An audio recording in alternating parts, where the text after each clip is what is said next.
Hi guys, Miss Carpenter back, and we're going to be reading chapters 3 and 4 today of The Lion, the Witch, and the Wardrobe by C.S. Lewis.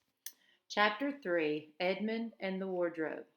Lucy ran out of the empty room into the passage and found the other three. It's all right, she repeated. I've come back.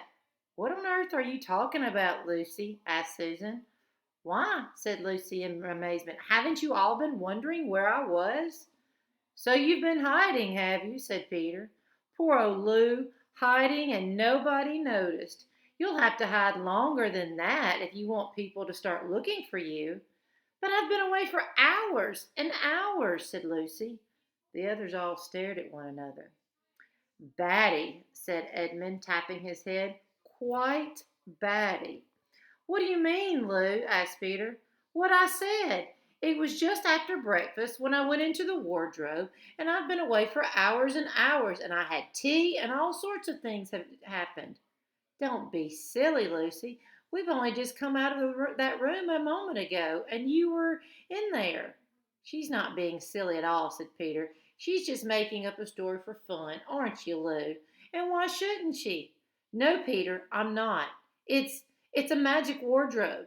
There's a wood inside it, and it's snowing, and there's a faun and a witch, and it's called Narnia. Come and see. The others did not know what to think, but Lucy was so excited that they all went back with her into the room. She rushed ahead of them, flung open the door of the wardrobe, and cried, Now, go in and see for yourselves. Why, you goose, said Susan, putting her head inside and pulling the fur coats apart. It's just an ordinary wardrobe. Look, there's the back of it. Then everyone looked in and pulled the coats apart, and they all saw, Lucy herself saw, a perfectly ordinary wardrobe. There was no wood and no snow, only the back of the wardrobe with hooks on it. Peter went in and rapped his knuckles on it to make sure that it was solid. A jolly good hoax, Lou, he said as he came out again. You really had taken us in, I must admit. We half believed you. But it wasn't a hoax at all, said Lucy. Really and truly. It was all different a moment ago. Honestly, it was. I promise. Come on, Lou, said Peter. That's going a bit far. You've had your joke. Hadn't you better drop it now? Lucy grew very red in the face and tried to say something. She hardly knew what she was trying to say, and she burst into tears. For the next few days, she was miserable. She could have made it up with the others quite easily at any moment if she could have brought herself to say that the whole thing was only a story made up for fun. But Lucy was a very truthful girl, and she knew that she was really in the right, and she could not bring herself to say this. The others, who thought she was telling a lie, and a silly lie too, made her very unhappy. The two elder ones did this without meaning to, but Edmund, he could be spiteful. And on this occasion, he was spiteful. He sneered and he jeered at Lucy and kept on asking her if she'd found any other new countries in the other cupboards of the house. What made it worse was that these days ought to have been delightful. The weather was fine, and they were outdoors from morning to night, bathing and fishing and climbing trees and lying in the heather, but Lucy could not properly enjoy any of it. And so things went on until the next wet day. That day, when it came to the afternoon, there was still no sign of a break in the weather, and they decided to play hide and seek. Susan was it, and as soon as the others scattered to hide, Lucy went to the room where the wardrobe was. She did not mean to hide in the wardrobe because she knew that only to set the others talking again about the whole wretched business. But she did want to have one more look inside, for by this time she was beginning to wonder herself whether Narnia and the faun had been a dream. The house was so large and complicated and full of hiding places that she thought she should have time to have one look into the wardrobe and then hide somewhere else.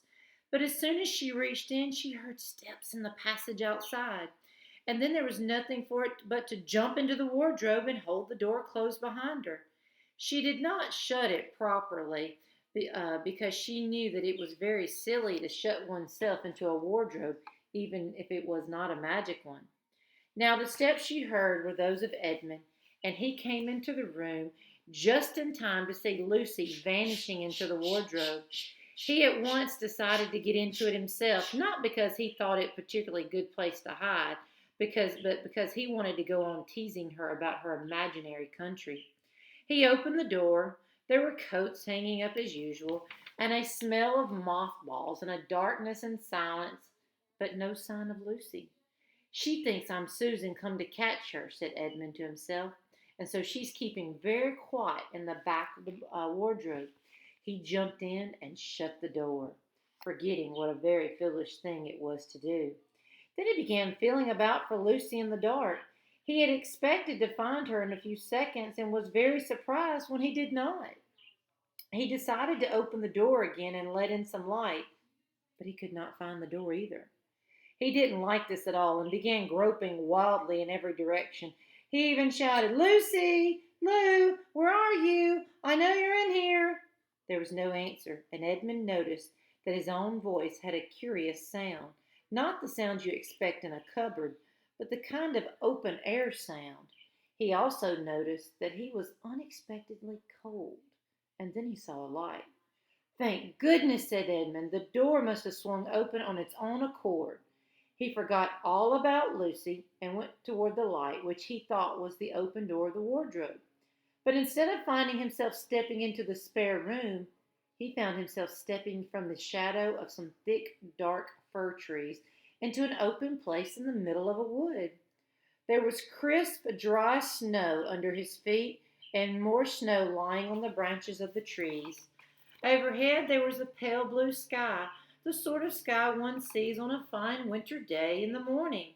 Straight ahead of him he saw between the tree trunks the sun just rising very red and clear.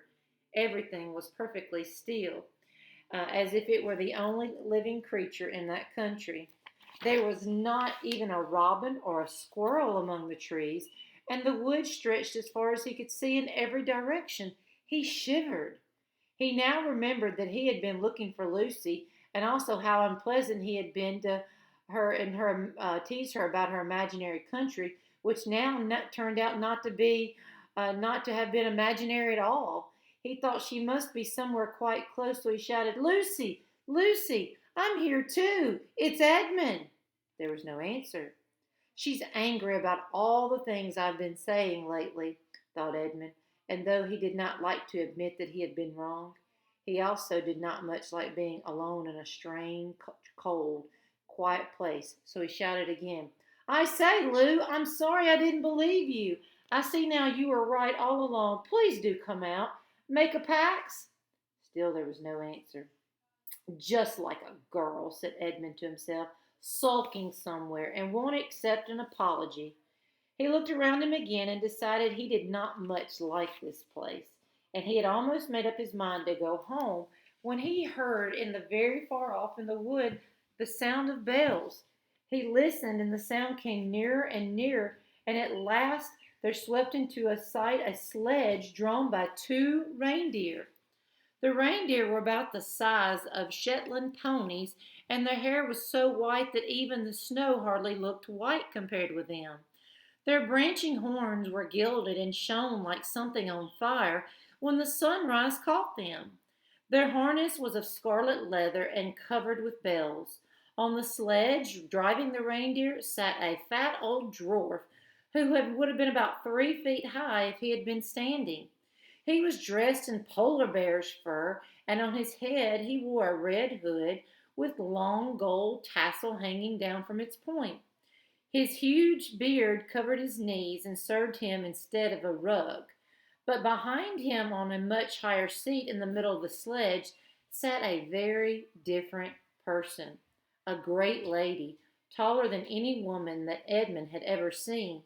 She also was covered in white fur up to her throat, and held a long, strange golden wand in her right hand, and wore a golden crown on her head.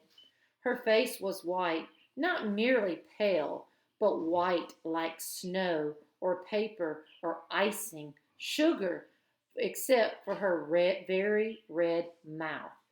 It was a beautiful face in other respects, but proud and cold and stern.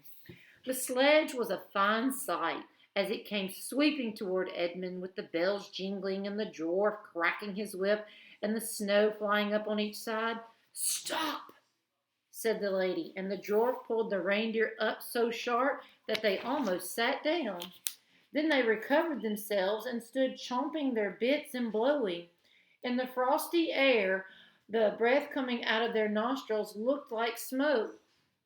"And what pray are you?" said the lady, looking hard at Edmund. My name's Edmund," said Edmund, rather awkwardly. He did not like the way she looked at him. The lady frowned. "Is that how you are to dress a queen?" she asked, looking sterner than ever. "I beg your pardon, your majesty. I didn't know," said Edmund. "Not know the Queen of Narnia? Ha! You shall know us better hereafter. But I repeat, what are you?" "Please, your majesty," said Edmund, "I don't know what you mean. I'm at school. At least I was. It's the holidays now." Chapter 4, Turkish Delight. "But what are you?" said the queen. "Are you a great overgrown dwarf that has cut off its beard?" "No, your majesty. I never had a beard. I'm a boy." "A boy? Do you mean you are a son of Adam?" Edmund stood still, saying nothing. He was too confused by this to understand what the question meant. "I see you are an idiot, whatever else you may be," said the queen. "Answer me once and for all, or I shall lose my patience. Are you human?" "Yes, your majesty." "And how, pray, do you come in to enter my dominions?" "Please, your majesty, I came in through a wardrobe." "A wardrobe? What do you mean?" I opened a door and just found myself here, your majesty." "Ha!" said the queen, speaking more to herself than to him. "A door? A door from the world of men? I have heard of such things. This may wreck all, but he is only one, and he is easily dealt with." As she spoke these words, she rose from her seat and looked Edmund full in the face, her eyes flaming. At the same moment she raised her wand. Edmund felt sure she was going to do something dreadful, but he seemed unable to move. Then, just as he gave himself up for lost, she appeared to change her mind. "My poor child," she said in a quite different voice, "how cold you look. Come and sit with me here on the sledge, and I will put my mantle around you, and we will talk." Edmund did not like this arrangement at all, but he dared not disobey. He stepped onto the sledge and sat at her feet, and she put her fold of her fur mantle around him and tucked it in. "Perhaps something hot to drink," said the queen. "Should you like that?" "Yes, please, your majesty," said Edmund, whose teeth were chattering. The queen took from somewhere among her wrappings a very small bottle, which looked as if it were made of copper. Then, holding out her arm, she let one drop fall into the snow beside the sledge. Edmund saw the drop for a second in midair, shining like a diamond. Shining like a diamond. What's that an example of? Simile, yes. But the moment it touched the snow, there was a hissing sound, and there stood a jeweled cup full of something that steamed. The dwarf immediately took this and handed it to Edmund with a bow and a smile. Not a very nice smile, though. Edmund felt much better as he began to sip the hot drink. It was something he had never tasted before, very sweet and foamy and creamy, and it warmed him right down to his toes. "It is dull, son of Adam, to drink without eating," said the queen presently. "What would you like best to eat?" "Oh, your majesty, I would love some Turkish delight, please."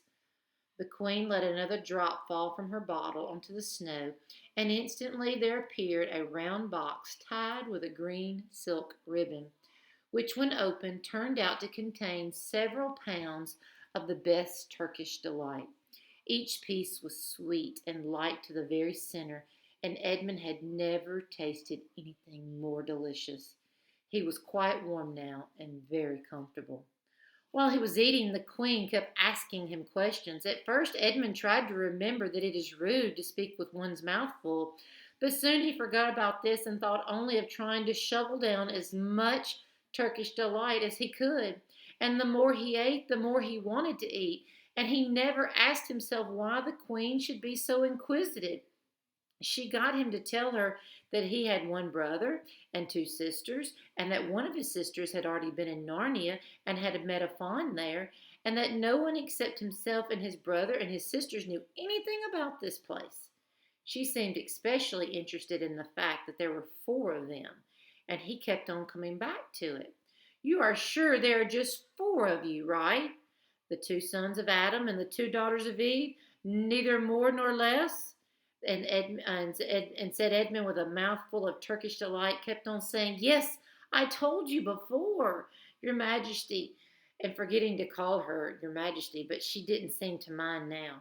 At last the Turkish delight was all finished, and Edmund was looking very hard at the empty box and wishing that she would ask him whatever he would like some more. Probably the queen knew quite well what he was thinking, for she knew, though Edmund did not, that this was enchanted Turkish delight, and that anyone who had once tasted it would want more and more and more of it, and if they were allowed to go on eating it, they would kill themselves of gluttony.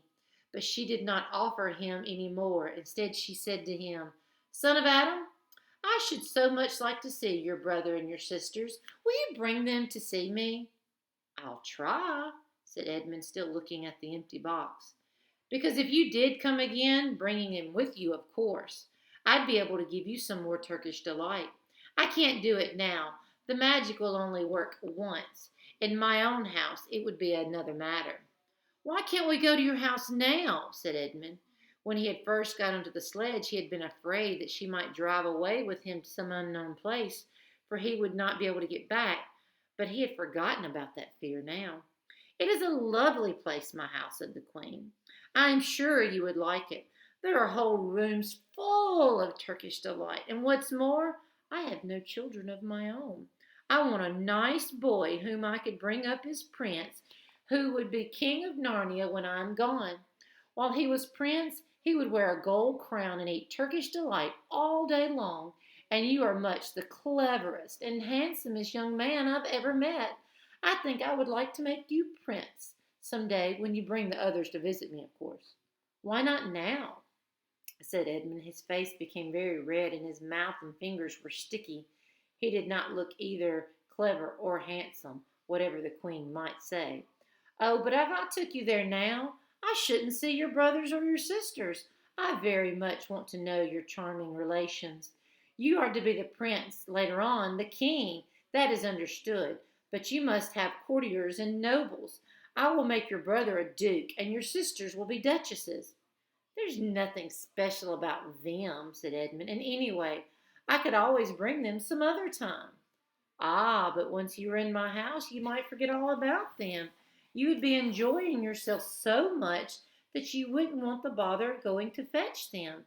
No, you must go back to your own country now and come to me another day with them, you understand. It is no good coming without them." "But I don't even know the way back to my own country," pleaded Edmund. "That's easy," answered the queen. Do you see that lamp right there?" She pointed with her wand, and Edmund turned and saw the lamp post uh, under which Lucy had met the fawn. "Straight on beyond that is the world of men. And now look the other way." Here she pointed in the opposite direction. "Tell me if you can see those two little hills rising above those trees over there." "I think I can," said Edmund. "Well, my house is between those two hills. So the next time you come, you have only to find the lamp post, and then look for those two hills and walk through the wood till you reach my house. But you remember, you must bring the others with you. I might be very angry with you if you come alone." "I'll do my best," said Edmund. "And by the way," said the queen, "you needn't tell them about me. Wouldn't it be fun to keep it a secret between us two? Make it a surprise for them? Just bring them along to the two hills. A clever boy like you will easily think of some excuse for doing that. And when you come to my house, you could just say, 'Well, let's see who lives here,' or something like that. I am sure that would be best. If your sister has met one of the fawns, she may have heard strange stories about me, nasty stories that might make her afraid to come to me. Fawns will say anything, you know." Please, please, Edmund, please, couldn't I just have one piece of Turkish delight to eat on the way home? No, no, you must wait till next time, the queen said with a laugh. While she spoke, she signaled to the dwarf to drive on.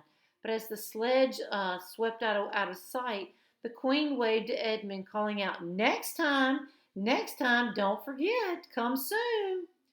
Edmund was still staring after the sledge when he heard someone calling his own name, and looking around he saw Lucy coming toward him from another part of the wood. "Oh, Edmund, so you've got in too. Isn't it wonderful? Now, all right, I see you are right.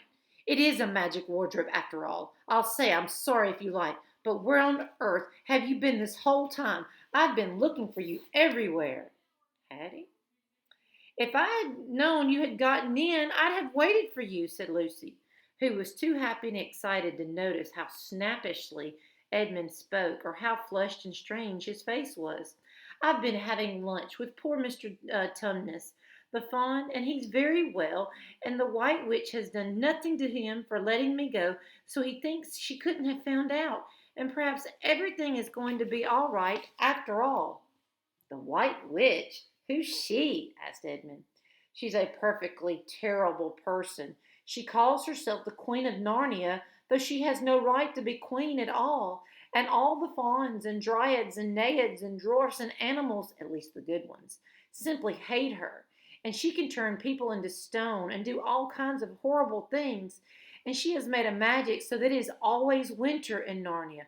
Always winter. But it never gets to be Christmas. And she drives about on a sledge drawn by a reindeer with her wand in her hand and a crown on her head." Edmund was already feeling uncomfortable from having been eating too many sweets, and when he heard that the lady he had made friends was a dangerous witch, he even felt more uncomfortable, but he still wanted to taste that Turkish delight again more than he ever wanted anything else. "Who told you all this stuff about the White Witch?" "Mr. Tumnus, the fawn." "You can't always believe what fawns say," said Edmund, trying to sound as if he knew far more than Lucy. "Who said so?" "Everyone knows that," said Edmund. "Ask anybody you like, but it's pretty poor standing here in the snow. Let's go home."